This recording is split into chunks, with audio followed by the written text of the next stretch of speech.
Bienvenue dans Stéroïdes, le podcast qui fait l'exégèse des gros bras. Avec Stéphane Moïsakis et Julien Charpentier. Bienvenue dans ce nouvel épisode de Stéroïdes, le podcast. Je suis Stéphane Moïsakis, votre hôte, et je suis avec mon ami Julien Charpentier. Salut bonjour Julien. Bonjour Stéphane, bonjour à tous. Pour parler d'un film d'action / catastrophe, tu vois, et alors là on est dans tes deux genres préférés, on est d'accord. Ah bah c'est clair que j'ai un peu milité pour qu'on fasse ce film-là. Voilà, donc le film s'appelle Pluie d'enfer, ouais. On le précise, alors en anglais c'est Hard Rain, de Michael Salomon, qui est un film, ma foi, je pense aujourd'hui un petit peu oublié, parce que c'est un film qui était un très gros budget, mine de rien, dans sa sortie à l'époque, en tout cas c'était considéré, enfin c'était censé être relativement un blockbuster, quoi, ouais. Dans les 70 millions de dollars. 70 millions de dollars, on est en 98. Donc on est en 98, donc c'est quand même les budgets de Face Off ou de Volte-Face ou des Ailes de l'Enfer ou ce genre de choses, quoi. Donc c'était quand même un très gros film. Christian Slater était une star prometteuse à ce moment-là. Plus que prometteuse, il avait déjà quasiment transformé, il avait tourné avec... Ouais, mais pas pour les studios, c'est-à-dire il avait fait beaucoup de films, indépendants, qui n'avaient pas forcément tous marché, je pense à notamment True Romance ou Heathers, etc., qui étaient des petits trucs où on sentait que c'était un bon acteur, mais la star d'action, c'était avec Broken Arrow juste avant, mais au moment où en fait Pluie d'enfer s'est tourné, Broken Arrow n'était même pas encore sorti, on va en parler aussi, il y a tout un truc, il y a 2 ans qui séparent les deux films, mais en vrai c'est un film qui est resté longtemps sur les étagères du studio, quoi. Alors, on s'avance, mais faut pitcher maintenant. Ah oui, c'est le moment.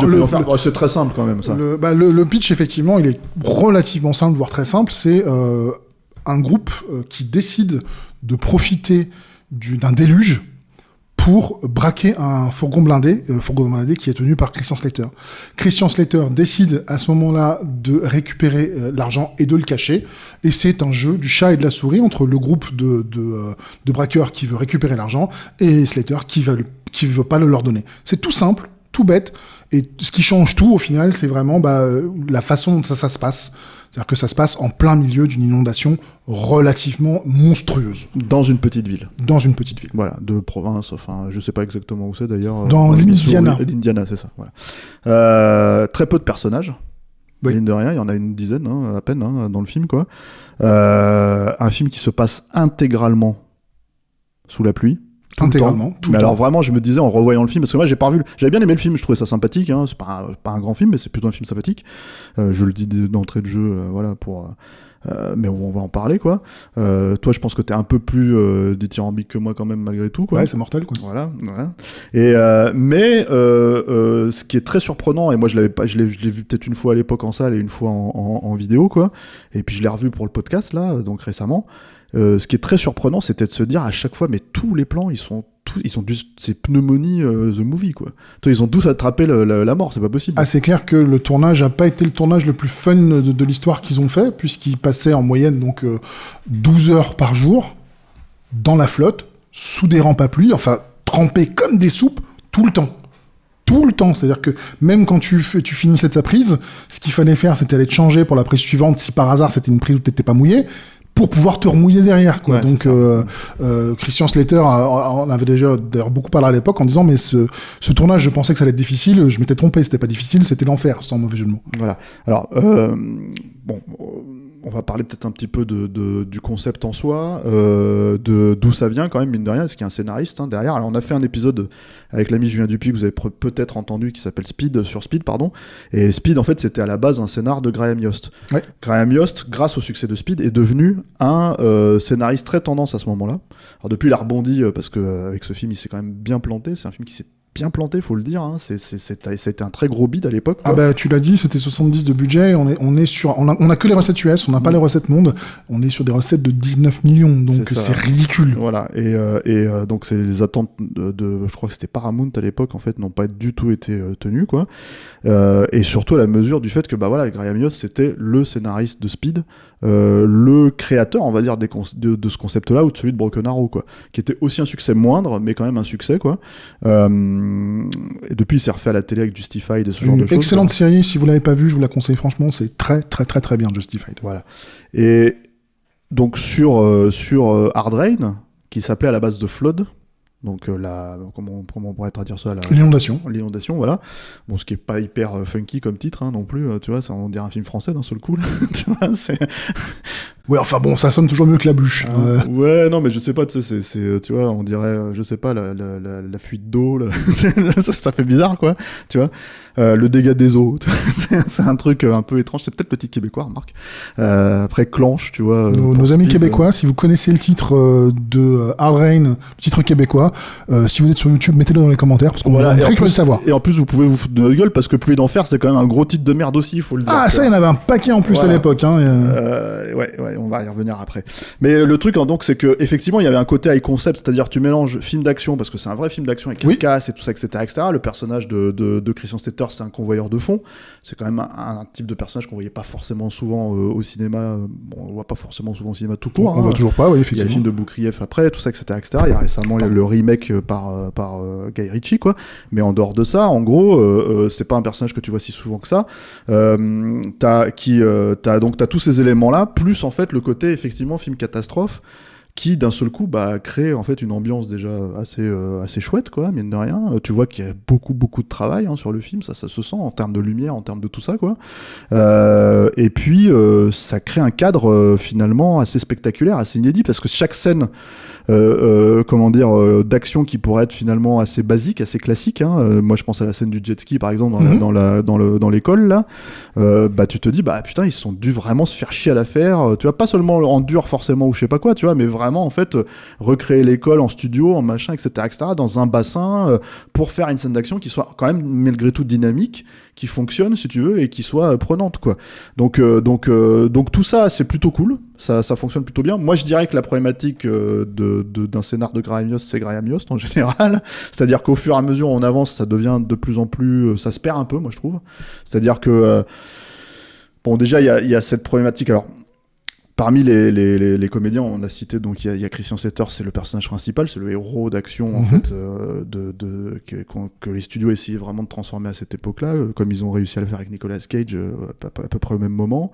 Il y a en méchant, il y a Morgan Freeman qui était une valeur sûre des seconds rôles, qui venait de cartonner avec Les Impitoyables, les trucs comme ça, qui était dans Les Évadés de Franck Darabont, ce genre de choses, quoi, qui est plutôt bien utilisé aussi là-dedans, jusqu'à on va dire un certain reshoot pour la scène finale. Et là on spoil, c'est quand même un méchant à la base qui va finir au bout d'un moment par s'allier à Christian Slater par la simple grâce en fait du public. Par la simple grâce de Projection Test. Voilà, c'est ça, qui ont décidé qu'on ne peut pas tuer Morgan Freeman parce que Morgan Freeman est beaucoup trop sympathique. Fort heureusement, ce n'est pas le même public test qui avait vu, Impitoyable à l'époque, puisque sinon on aurait été dans la merde, quoi. On n'aurait pas eu le même film, c'est sûr. Mais voilà, on n'aurait pas eu le même film. Mais là, effectivement, c'est démontré aussi la popularité du bonhomme, c'est-à-dire vraiment cette idée que d'un seul coup, en fait, même si c'est un mec qui a des actes un peu répréhensibles, mine de rien, en gros, il le rend finalement suffisamment sympathique pour que le public continue à se dire ah mais non. C'est ça, c'est que c'est un voleur et il est jamais présenté comme autre chose qu'un voleur, même quand à la fin il devient plus ou moins gentil. En fait, même pendant le film, il est quand même présenté comme un voleur avec des valeurs. C'est-à-dire que il est capable d'être violent, mais c'est pas un assassin. Il est capable de tirer pour se défendre, mais c'est pas forcément quelqu'un qui va tirer pour tuer. Il va tirer pour éliminer, pour blesser, pour attraper. Donc il est quand même présenté comme un type aussi droit que peut l'être quelqu'un dont le métier est d'être un braqueur de banque. Et après, donc dans l'idée de l'écriture du film, je trouve il y a des péripéties qui pourraient finalement être assez et d'ailleurs, objectivement, elles finissent par l'être au bout d'un moment. C'est-à-dire que dans la même logique que Speed, ou dans la même logique que Broken Arrow, c'est-à-dire l'action qui ne s'arrête pas, qui est tout le temps, en fait, il y a toujours un truc, enfin un effet boule de neige, en fait, qui crée quelque chose d'encore plus gros. Il y a des scènes qui fonctionnent très bien. Il y a notamment, moi, je pense, le moment où, justement, le barrage commence à céder. Parce qu'il y a un barrage qui est en train de céder, c'est aussi ça le truc en fait avec l'inondation autour de la ville, quoi. Quand le barrage commence à céder une première fois, enfin une vanne commence à céder une première fois, Christian Slater qui est enfermé en prison manque de se faire noyer. Oui. Et ça, la scène fonctionne plutôt bien, elle est assez efficace. Par exemple, moi ce que je trouve un peu moins efficace, disons, c'est le moment où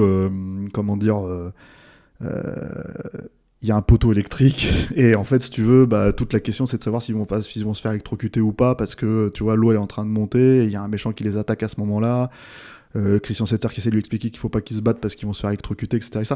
Et bon, je trouve finalement ça beaucoup plus alors c'est un mauvais jeu de mots puisque c'est probablement un poteau électrique de téléphone, tu vois, c'est un peu plus téléphoné quoi, tu vois, c'est l'idée en fait si tu veux, c'est que tu te retrouves avec un truc qui moi je trouve est moins fort, mais le seul truc qui le rend finalement efficace, c'est justement le fait que ça se passe sous l'eau tout le temps et que en fait voilà. C'est ça, c'est qu'on a vraiment un cadre que je trouve vraiment unique parce que c'est pas le premier film qui se passe dans la flotte, hein, loin de là.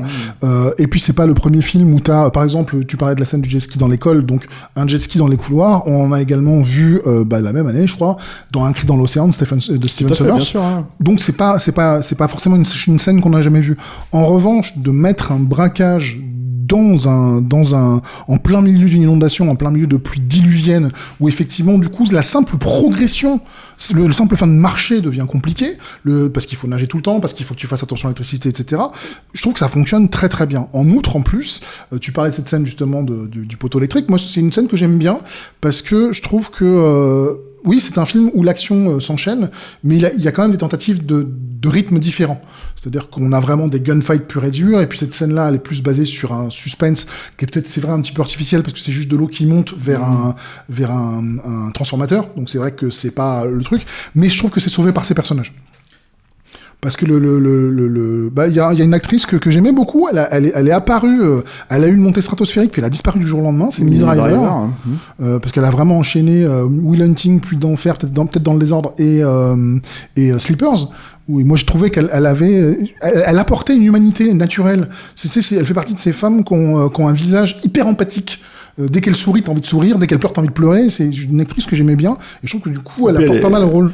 Elle a une forme aussi assez atypique parce qu'elle a un visage très carré, oui. Très et du coup en fait elle a un certain charisme en fait, c'est un truc qui ressort assez bien et mine de rien, moi je trouve que le personnage est pas forcément super bien écrit, mais elle arrive plus ou moins à l'incarner, ce qui est plutôt pas mal quoi. Après le truc on va dire avec la problématique d'écriture, moi je disais plus en fait qu'il y a une problématique d'écriture sur la péripétie en fait finalement elle est pas hyper bien détaillée, et si ce n'est que en fait comme c'est fait dans ce cadre là et que finalement le cadre en soi est déjà spectaculaire, en fait c'est presque ça qui prime sur le reste quoi, c'est ça que je voulais dire, tu vois. Après il faut peut-être aussi revenir un petit peu sur le réal, hein, Michael Salomon qui est à la base pas un réal, hein, qui est un chef-op, hein, ouais. Voilà, de talent, notamment connu pour avoir été le chef-op de Spielberg sur Always, le chef-op de James Cameron sur Abyss. Surtout, je dirais, en tout cas pour ce film-là, puisqu'il avait déjà fait un film en tant que réalisateur, Kalahari, que j'ai pas vu. Mais alors moi je l'ai vu au cinéma à l'époque. Alors c'était pas un truc confidentiel, c'était une grosse prod en blind, hein, à l'époque, hein, c'était un assez gros film, avec Reese Witherspoon, si je me rappelle bien. Alors j'ai jamais revu le film, hein. Mais qui en vrai c'est presque un film pour enfants, hein, donc c'était pas, de mémoire, hein, c'était pas hyper engageant quoi. Plutôt bien shooté. Ça, tu pouvais pas lui enlever. C'est un truc qu'il a repris d'ailleurs, je crois, si je dis pas de bêtises, à René Manzor. C'était René Manzor, le réalisateur de 3615 Scott Pernell, qui devait faire ce film-là. Et Salomon l'a repris à la volée, quoi. Et oui, mais après... c'était un film qui se passait dans le désert, donc il y avait tout un truc, tu vois, vraiment, enfin, il y a quand même une logique d'éléments, c'est-à-dire que c'est quelqu'un qui fonctionne comme ça, Salomon aussi, on va dire. En fait, il a dû se battre pour obtenir ce film, parce que c'est quand même, on l'a dit, c'est quand même un gros budget, même si ça a été un échec colossal, 70 patates à l'époque, c'était quand même beaucoup. Pour vous donner un ratio, donc, Jurassic Park, le premier, c'est 65, donc c'est moins cher. Et puis c'était un film très compliqué, avec une énorme logistique, et ce qui a réussi à convaincre le studio de lui donner sa chance, en plus du fait qu'il a quand même fait son lobby pour avoir le film, c'est effectivement qu'il a été le chef-op d'Abyss, qui a été l'un des tournages dans l'eau les plus compliqués de l'histoire, tout le monde le sait, hein, et que globalement on dit si vous tournez sur la flotte, essayez de faire autre chose, parce que vous allez avoir des emmerdes de partout. Et grâce à son expérience sur Abyss, il a appris plein de choses qu'il a pu réutiliser sur ce tournage. Parce que, donc, on l'a dit, c'est 82 jours de tournage dans la flotte tous les jours, donc 82 jours, c'est 4 mois à peu près, hein, ce qui est un tournage à peu près classique pour un film de ce truc-là. Sauf que, en fait, comme on l'a dit, ça se passe dans une petite ville d'Indiana qui existe vraiment, qui s'appelle Huntingburg, je crois. Je suis plus tout à fait sûr du nom. Mais en fait, des journées de tournage à Huntingburg, il y en a eu 2. C'est tout. ils ont l'intégralité du film a été faite en studio. Et ça, c'est un truc que je trouve une facture qui a complètement disparu aujourd'hui. C'est qu'on fait un film catastrophe qui se passe dans une ville et on le tourne en studio. Et comment on fait pour faire un truc pareil? En fait, ils ont d'abord, avant tout, cherché un studio suffisamment grand, parce que les studios des backlots de Burbank, ils ont pas du tout la taille requise. Donc ils ont, comme je sais pas si vous vous souvenez à l'époque du tournage de GoldenEye, normalement les 007 étaient tournés à Pinewood tout le temps, sauf que Pinewood était pris par un autre film, je me demande si c'était pas Eyes Wide Shut, et du coup ils ont dû tourner ailleurs. Pas sur GoldenEye, non. Pas sur ils ont dû tourner ailleurs, et c'est comme ça qu'ils ont créé Leavesden. Et Leavesden, c'était un studio de tournage qui était une ancienne usine d'avions. En fait, ils ont fait la même chose sur Puy d'Enfer. Ils ont trouvé une ancienne usine de Rockwell International qui fabriquait des B1, donc des bombardiers, et la navette spatiale, notamment genre les Challenger, c'était eux qui s'en occupaient. Et ils ont réquisitionné l'endroit en disant c'est grand, puisque ça faisait 2 hectares, donc c'est quand même super balèze, pour vous donner une idée, si vous êtes aussi nul que moi en maths, j'ai regardé pour vous, c'est 200 mètres sur 200 mètres. D'accord. Et ils ont reconstruit la ville quasiment à l'échelle 1, entièrement dans ce studio, dans ce qu'ils ont transformé en studio. Puisque le gros avantage qu'ils avaient plusieurs avantages dans cet endroit. Le premier, c'est qu'évidemment, une usine comme ça n'a pas de fenêtre. Donc ils n'étaient pas emmerdés par des sources lumineuses qu'ils ne voulaient pas avoir. La deuxième chose qui était très intéressante, c'est qu'ils avaient, dans l'usine, il restait des grues. Et les grues, en fait, leur ont permis, pendant le tournage, de pouvoir déplacer les décors. D'accord. Et c'était l'un des gros avantages. Il y avait la taille, forcément, l'absence de fenêtres et les grues. Et pourquoi ils avaient besoin de déplacer les décors? Tout bêtement, en fait, parce que, comme tu l'as dit, il va y avoir, à un moment du film, la rupture d'un barrage qui va entraîner une montée très brutale des eaux. Mais comme vous le savez, les films, la plupart du temps, sont tournés dans le désordre. Donc, sur un film avec une logistique pareille, ils ont autant que faire se peut tourné dans l'ordre, mais c'était pas possible de tout faire dans l'ordre. Donc, il fallait avoir des moyens de faire autrement. Et les moyens de faire autrement, c'est tout bête, c'était qu'ils ont construit toutes les maisons sur 2 étages, avec un étage qui s'enlevait. Donc en fait, ils soulevaient le 2e étage avec la grue, ils enlevaient le 1er étage et ils remontaient dans l'eau. Donc tu avais une impression de montée des eaux naturelles qui fait qu'ils pouvaient le gérer relativement facilement. Une autre chose qui est à savoir, qui est super intéressante à mon sens sur le tournage, c'est que même s'ils ont reconstruit à l'échelle 1 cette ville, ça restait une ville de cinoche. Donc en gros, c'était du bois qui flotte. Le bois de décor, c'est du contreplaqué, quoi. Ouais, ça flotte. Ouais. Donc il a fallu qu'ils laissent toutes les baraques une par une pour que ça fonctionne. Et tout ça, en fait, tous ces petits éléments-là, Michael Solomon les avait appris, notamment à travers son travail avec James Cameron. D'accord. Et il y a un autre truc qu'il a appris, tu parlais de la scène de la prison, justement. Et la scène de la prison, pareil, c'est de monter des eaux très rapides. Et là, en fait, grâce au travail sur Abyss, Michael Solomon a dit, attention, on a notre grand bassin qui représente la ville entière, où il y avait 1,20 m de profondeur en moyenne, pas plus, puisqu'il fallait quand même que les acteurs puissent se relever en cas de pépins, de soucis, de cascades qui ratent. Il a dit ça suffit pas, parce que il y a une technique au cinéma qui est toute simple, c'est tu ne fais pas monter les eaux, tu fais descendre le décor. Parce que si tu fais monter les eaux, une fois que t'as fini ta prise, faut vider, ça prend des plombes, et puis après tu recommences la scène, il faut re-remplir, ça prend des plombes, alors qu'en fait si tu immerges le décor dans un truc, en fait ensuite tu le remontes et ta scène tu peux refaire ton setup en quelques minutes. Donc ils avaient un 2e bassin au sein de ce même studio qui lui par contre faisait une dizaine de mètres de profondeur sur 40 mètres de large, ce qui leur a permis d'avoir ce genre de décor immersible à merci aux besoins. Alors ça c'est très intéressant sur la fabrication. Après c'est vrai que quand tu regardes le style du bonhomme, finalement c'est très classique. Sa mise en scène elle est assez comment dire, c'est carré. Oui. Tu vois. Mais c'est sans fioriture. Tu vois. C'est pas du tout dans les. C'est-à-dire c'est marrant parce que je sais pas si tu te rappelles de ça, mais le film à l'époque avait été vendu avec la musique de Hans Zimmer, de The Rock. Laquelle ? Ah. Bonne musique. Sur la bande-annonce, quoi. Et c'est pas du tout du Michael Bay. En fait, le film, c'est vraiment filmé. C'est pas du James Cameron non plus, voilà, loin s'en faut, quoi. Mais c'est vraiment filmé de manière assez classique. Ça fonctionne plutôt bien. Il n'y a pas vraiment de moments. Ah, moi, j'ai peut-être 2 plans, en fait, mais presque, j'ai l'impression qu'ils sont imputables à la seconde équipe, en fait, que j'aime pas du tout dans le film. En le revoyant, ça m'a fait marrer parce que c'est la même idée finalement de valeur. C'est-à-dire que c'est une caméra qui est accrochée à l'un des poteaux, par exemple, en fait, si tu veux, et qui rentre. Et je trouve que c'est quand t'as un setup aussi spectaculaire, si tu veux, à des éléments, la possibilité de gérer les éléments, etc., et que d'un seul coup, t'as un espèce de plan qui, comme il est littéralement accroché. Tu veux dire un poteau qui flotte et qui se déplace et la caméra est accrochée dessus. D'accord. Je trouve que ça rend le truc beaucoup moins, ça rend le truc cheap en fait, si tu veux. Le plan est cheap et t'en as un plan à la fin t'as un espèce de pseudo-mexican stand-off en fait à la fin dans l'eau là, tu vois, où t'as un plan de vue subjective sur le mec qui tient 2 flingues quoi. Et tu fais, mais c'est pareil. Oui, c'est incongru. En fait, ils sont incongrus au sein de. Totalement, en fait. Voilà, parce que le reste est finalement assez carré, quoi, assez bien foutu. Et même, ça prend en compte, par exemple, il y a la confusion d'ouverture du film, quand le fourgon est attaqué. Ça prend en compte la lumière, ça prend en compte la perspective des personnages et la façon et la distance, en fait, entre les braqueurs et les convoyeurs de fond. Ça joue sur la lumière et ça, c'est assez efficace, en fait, finalement. C'est classique, hein. Tout le film est très classique, faut être honnête. Absolument. Voilà, mais c'est efficace, ça fonctionne quoi. Donc du coup, ce genre de plan, c'est un peu bizarre. Bon après, c'est 2 plans, en toute honnêteté, voilà. Moi, j'ai une petite anecdote aussi qui me fait. Parce que j'ai vu le film en salle, donc dans une salle où on était 5 en gros, dont 2 gars devant nous, et j'étais avec un pote et mon pote était croate. Enfin, il est croate et du coup, il me dit, je crois que c'est des Croates les mecs devant parce qu'ils les entendaient parler entre eux, tu vois, et ils étaient à fond la caisse dans le film, quoi. Mais alors, genre à fond la caisse. Et nous, ça nous faisait un peu marrer. C'était un peu un spectacle dans la salle parce que, en gros, on se disait, ok, le film il est sympa, mais enfin, ça va, tu vois, enfin, tu vas t'en remettre, quoi, tu vois. Et t'as notamment cette scène, mais moi je me rappelle de la scène dans le film à cause.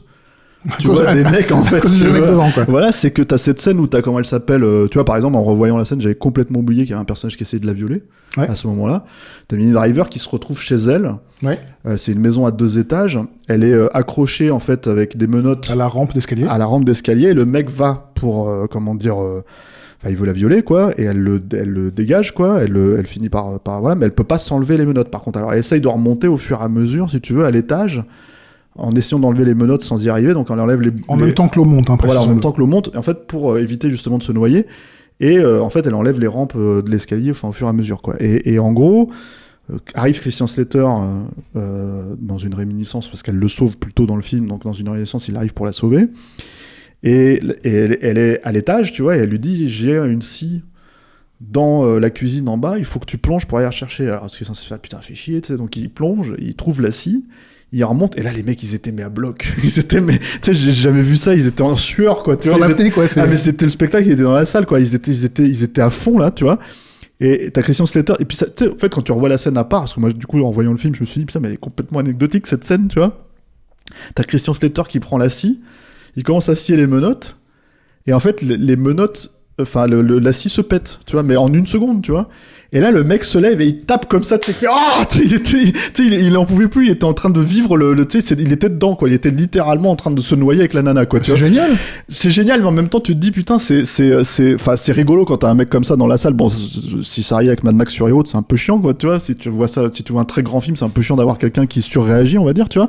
Mais là, c'était marrant de se dire que ce film qui finalement n'a intéressé peu de monde, ouais, dans le monde entier, apparemment il y a quand même des gens qui sont littéralement à fond. Moi j'ai l'impression que c'était tu sais, ils découvraient le cinéma, quoi, pour la première fois, les 2 gars, tu vois. Et quelque part c'est hyper émouvant, en fait. Mais bien sûr, mais t'as vécu un moment de naissance cinématographique, tu te rends compte. C'est à l'arrivée en train, tu sais, du train en gare de la Ciotat, tu sais, les mecs ils ont vu le truc pour la première fois, ils se disent, putain, on va se faire écraser. Ouais, le mec, je sais pas, ils s'imaginaient qu'ils allaient se faire noyer. C'était super étrange, quoi.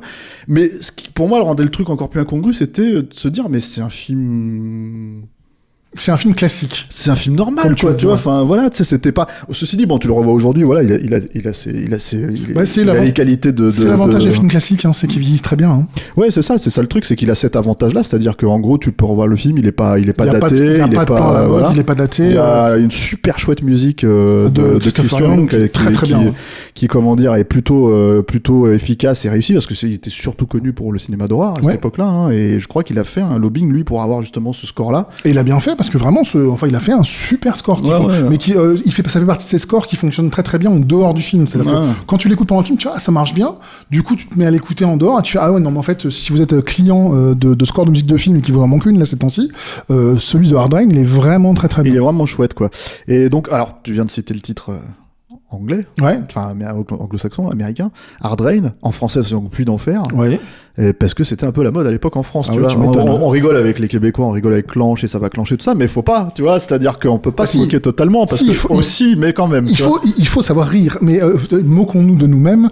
Nos traducteurs français, qui à l'époque au moins ne traduisaient pas les titres anglais par d'autres titres anglais avec des mots moins compliqués, avaient des idées de génie, Si, puisqu'on si, a il y eu, avait sex crime et ouais, il y avait le fameux, sex voilà. intention. Sex intention. Ouais, en français, les deux mots étaient français en plus, tu vois, c'est ça qui était Oui, génial. mais quoi. les deux mots ensemble ne sont pas du français. Ouais, par c'est contre, ça, c'est tu pas vois, grave. bref, ouais. Et donc sur les pluies, on a eu donc celui qui a presque lancé la mode, le génialissime Une journée en enfer. Et puis alors après on a Ah, eu. mais ça, tu vois, moi, ça m'avait rendu fou à l'époque. Ouais. J'étais genre, mais c'est quoi ce titre de merde, tu vois. Genre, bon, déjà, Piège de cristal, bon, voilà, c'était resté, tu vois, au bout d'un moment, voilà, mais donc les mecs s'étaient emmerdés, 50 minutes pour vivre, bon, tu vois, Ouais. et là, une journée en enfer, non. Une journée en enfer. Et puis T'as l'impression que ensuite, c'était une donc, comédie. Mais non. Bah si, on dirait un Danny Boone. Oh, Tu vois, non, enfin, non. si, tu vois, enfin, c'est bon, bref, vas-y. On a eu Une journée en enfer, on a eu dans les 5, 6, 7 années qu'on suivit, on a eu donc le Puits d'enfer, on a eu L'enfer du devoir, on a eu Les ailes de l'enfer. Les ailes de l'enfer, on a eu Ta grand-mère en enfer. L'enfer du Ouais. dimanche, enfin on a eu toute une collection de films en Il a enfer dit deux comme fois ça. l'enfer dimanche. J'ai non dit 2 fois L'enfer du dimanche, je suis Ouais. désolé. Enfin on en a eu plein, on a eu Une nuit en enfer aussi. Une nuit en enfer, voilà. Donc on a bien collectionné parce que oui on se moque un petit peu de Air Bagnard qui est le titre québécois de Ouais, Con ok. Air. Mais moi, je préfère Air Bagnard aux ailes de l'enfer. Les ailes de l'enfer c'est complètement con comme Ouais. titre, on va pas se Air mentir. con, hein. quoi. Mais donc ouais, donc bon après et voilà, c'est donc un film qui s'est complètement planté, hein, faut le dire quoi. Oui. On l'a précisé quoi. C'est pas du tout. Alors après, faut être honnête, hein, c'est pas Speed non plus le film. Hein. Non, C'est-à-dire que c'est- voilà, c'est- enfin Speed, c'est un film assez redoutable mine de rien. Hein, tu vois, c'est même aujourd'hui, tu le revois 25 ans après, c'est pareil, il tient Ça super marche, bien ça quoi. marche Il marche tellement super bien. bien quoi. Tu vois. Là, c'est beaucoup plus, tu vois, c'est beaucoup plus. mais comme on l'a dit, en fait, on l'a déjà dit, mais c'est un film à la mise en scène classique dans un environnement très original. Donc du coup, Avec une touche de western. très légère et Une petite touche de western dans la musique et tout quoi. avec aussi des vrais défis. Donc comme on l'a dit, parce que il y avait aussi, on a très peu parlé de la photo, alors qu'on est quand même donc Michael Solomon, c'est un directeur de la photographie passé à la mise en scène. Comme Yann de Bont. Hein, Comme d'ailleurs, Yann de c'était Bont. le même. En fait, ils essayaient vraiment de vendre le concept de cette manière-là. C'est ça. Apparemment, John Woo était plus ou moins à un moment donné attaché au projet. Ah ouais. Ouais, mais c'était, je pense, dans le passage entre Broken Arrow et parce que c'est ce qu'on disait en fait, c'est-à-dire que Broken Arrow est sorti en mars, je crois, 96, si je dis pas de bêtises, ou février ou mars aux États-Unis, et en gros, c'est exactement à ce moment-là qu'a commencé le tournage de The Flood, donc enfin Puits d'enfer, Hard Rain, et effectivement, le film devait sortir en mai 1997. Il a été repoussé parce que, comme tu l'as dit en début de podcast, il s'est inscrit dans une espèce de revival en fait du cinéma catastrophe de cette époque-là, Quelle donc qui belle était époque. donc le Pic de Dante, il y avait Volcano, il y avait Daylight, Daylight, c'était tout ça, formidable. voilà. Puis plus tard, évidemment, Armageddon et Il faut pas oublier Titanic, hein, qui reste un énorme ouais, catastrophe hein, évidemment, quand même. Titanic, Hein. même si c'est vrai qu'on a tendance à le mettre mais ça en est un vrai. petit peu en dehors, quoi. Plus comme un drame peut-être, mais le truc c'est que il y a comment dire, il y avait Armageddon et Deep Impact. Enfin bref, il y a eu énormément de films catastrophes à ce moment-là, et l'idée c'était justement de dire ouais mais nous c'est pas vraiment totalement un film catastrophe. Certes il y a le setting, certes il y a on va dire le canevas en fait. T'as eu l'impression qu'il y a eu un peu de schizophrénie dans la façon dont ils ont vendu le film, parce que t'avais à la fois le côté s'inscrire dans la mouvance pour essayer de surfer dessus, mais ne pas vouloir en faire partie. Et c'est vrai que quand tu vois le film, c'est pas un film catastrophe. Il a des arguments de film catastrophe, mais c'est pas un film catastrophe. Non, c'est vrai, mais c'est vraiment vraiment la toile de fond en fait qui fait que voilà. Il y a aussi, moi j'aime bien ce petit truc. Alors c'est pas, ça me manque moi au cinéma en fait les scènes intégralement au ralenti. Ouais. C'est-à-dire, il y a une scène à la fin où elle va pour prendre son flingue et tout est dilaté, tu sais, elle saute pour attraper le flingue, pour le machin, t'as le focus qui est fait sur le flingue au bout d'un moment, dans le moment où elle va pour appuyer, puis le moment où et tous ces trucs au ralenti, en fait, des trucs à De Palma, hein, tu vois, qu'il a magnifié à mort, tu vois, ça me manque, en fait, qu'il n'y ait plus ça au cinéma, quoi. Mm-hmm. Et du coup, j'étais content de revoir ça, quoi. C'est parce que, en fait, on n'a pas parlé d'un truc qui est vachement important, quand même, dans le film, c'est qu'il y a Randy Quaid. Il y a Randy Quaid en mode Randy Quaid. Hein, ouais, donc, mais Randy Quaid, qui est plus ou moins le sosie de Quentin Tarantino en foireux, quoi, encore plus foireux que Quentin Tarantino, hein, soyons tu veux. tu vois. Bah non, mais c'est vrai, il a quand même une espèce de grosse tête de patate, tu vois, quand tu vois son frère, là, comment il s'appelle, Dennis Quaid, qui est quand même le beau gosse de la famille Ouais. et tout, tu vois Randy Quaid, tu fais voilà. Et Randy Quaid, évidemment, quelqu'un qui a complètement disparu. Tu parlais de Minnie Driver. qui a disparu, mais Minnie Driver, en fait, elle a fait un tas de films que tu regardes pas, mon gars. Elle a fait tout un tas de Miramax à la con, des anglicheries américaines, là, tu vois. Ah oui, c'est les trucs qu'on adaptait du Jane Austen ou de je sais pas quoi, enfin, tous les trucs en costume cintré, tu vois. C'est tout ce qu'elle faisait après ça, hein, tu vois. Après Will Hunting, elle s'est retrouvée pendant 5 ans à faire des films comme ça. Toi, tu les regardais pas, toi, t'étais sur tes Steven Seagal, tu vois. Voilà, tu vois. Je l'ai vu dans GoldenEye la première fois, je crois, où elle a un petit rôle, elle joue le rôle d'une chanteuse qui chante faux. D'accord. C'est son apparition, ça dure 2 minutes. Mais ça, c'était avant. Et du coup, et Randy Quaid, il a aussi complètement disparu, mais il y a une histoire. Parce que Randy Quaid, il faut savoir il est devenu fou, Randy Quaid. C'est génial. Le mec, il est rogue. Tu vois, il est parti vraiment. Apparemment, c'est devenu un espèce de campeur quelque part. Oui, il s'est laissé pousser survivaliste. Il s'est laissé pousser la beubare. Il est devenu survivaliste et il fait des vidéos YouTube pour expliquer que le monde entier est fou et que c'est le seul qui est sain. Voilà. Et c'est Randy Quaid, quoi. C'est donc là, d'un seul coup, tu revois tout Independence Day, tu revois Hard Rain, tout passer, quoi. Et tu peux plus. Enfin, c'est à la fois génial de le voir là-dedans, tu vois, dans un rôle de gros con, hein, tu vois, faut être honnête, hein, dans le film, quoi. Spoiler, tu vois. Dans le rôle du shérif pas réélu, qui du coup décide de partir avec le pognon, quoi, en gros. Je spoil, en même temps, il y a 3 spoils dans le film, hein, donc voilà. Mais justement, on les spoil pas tous les 3, garde-en un, je sais pas. Revoyez-le, vous le savez qu'on le spoil. Et c'est Randy Quaid, quoi. Enfin, encore une fois, c'est à la fois le pire et le meilleur acteur au monde, quoi, quelque part. Randy Quaid, moi je l'adore, tu vois. Il fait partie de ce genre de mec qui joue tellement mal que ça en devient beau à regarder. Mais en même temps, il est bon acteur. En vrai, il a des côtés bon acteur, mais c'est juste qu'il a une gueule improbable, en fait, si tu veux. Moi Randy Quaid, bon, ça c'est pas ta tasse de thé, mais dans Kingpin, où il joue le Hamish. Je l'ai pas vu. C'est une comédie des Farrelly. Je propose qu'on revienne à Hard Rain plutôt que de parler des Farrelly. Voilà, mais non, mais donc il était hilarant, quoi, tu vois. Donc, mais en même temps, bon voilà, il a la gueule qu'il a, quoi. Donc bref, il y a Randy Quaid dans ce film, il faut que vous voyez ce film. Voilà. Bon, écoutez, moi, je vous parlais tout à l'heure du directeur photo juste pour vous dire que du coup, c'est en fait, comme tu disais, c'est comme Speed. Et ce qui est intéressant, c'est que ça a créé la même chose que sur Speed, à savoir que être engagé en tant que directeur photo sur un film où le réal est un ancien directeur photo, il n'y a pas tout le monde cause. Parce que tu sais que le gars avec qui tu vas travailler, il connaît ton boulot aussi bien que toi et il a pas forcément la même sensibilité, donc il va être très relou. Et du coup, le directeur photo de Puits d'Enfer, c'est Peter Menzies Jr., qui est pas franchement un débutant, puisque il a fait la photo de Die Hard 3, qui est peut-être pas le film le plus mal éclairé du monde. Il a fait la photo d'un film totalement oublié, mais qui est ressorti en Blu-ray récemment, qui s'appelle Le déshonneur d'Elizabeth Campbell. On peut penser ce qu'on veut du film, mais la photo est très spectaculaire. Je suis moins fan, mais il a fait la photo est vraiment très belle, très très belle. Il a fait les 2 Simon West, hein. Il a fait ça et Tomb Raider aussi. Tomb Raider, c'est pas possible. Hein. Ouais, Tomb Raider, c'est pas personnellement, c'est pas possible. Et le 13e guerrier. Évidemment, il a fait le 13e guerrier. Un petit film pas dégueulasse. Mais voilà, non, mais après Menzies, il est pas utilisé de la même manière, on va dire, chez McTiernan et chez les autres. Voilà, puis ça a été un vrai défi, une fois de plus logistique, hein, parce que quand tu fais un film qui se passe entièrement dans l'eau, où t'as 1m20 de flotte tout le temps, tu fais comment pour planquer tes éclairages? Donc il fallait que tes sources d'éclairage soient entièrement protégées de la flotte. Excusez-moi, j'ai pas trouvé le mot, donc j'ai dit ça autrement. Disons qu'il fallait que ce soit très prudent là-dessus. Voilà, il y a un mot français. Donc c'était une vraie complexité. Ouais, le mot français, c'est waterproof. Il fallait planquer les sources aussi de lumière.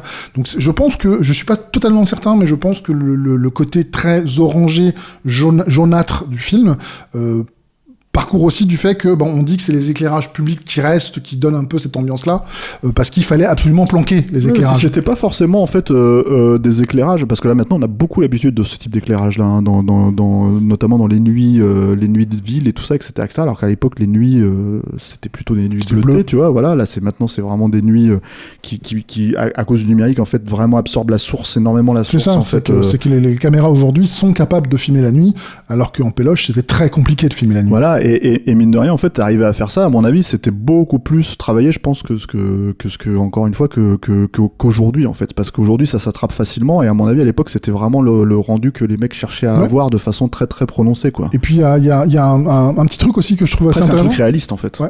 Mais moi, c'est ce que j'aime. J'ai toujours aimé les films assez bruts de décoffrage, les films qui vont direct au centre, et Puits d'Enfer est vraiment un film comme ça. C'est-à-dire que non, je vais pas vous vendre Citizen Kane parce que c'est pas ce que c'est, mais si vous avez envie de vous taper un bon petit actionneur qui est vraiment fait avec l'amour du travail bien fait, je pense que vous serais pas déçu. Et tu te posais la question tout à l'heure, savoir si c'est un film Paramount, je te confirme que c'en est un, puisque le film commence en fait par un plan séquence. Alors c'est très classique à l'époque de commencer, depuis Indiana Jones, de commencer, de jouer avec les logos. Et le film commence donc sur la montagne Paramount qui devient une montagne. Et en fait, c'est un plan séquence. Le premier plan du film fait à peu près 3 minutes 30, quelque chose comme ça à peu près.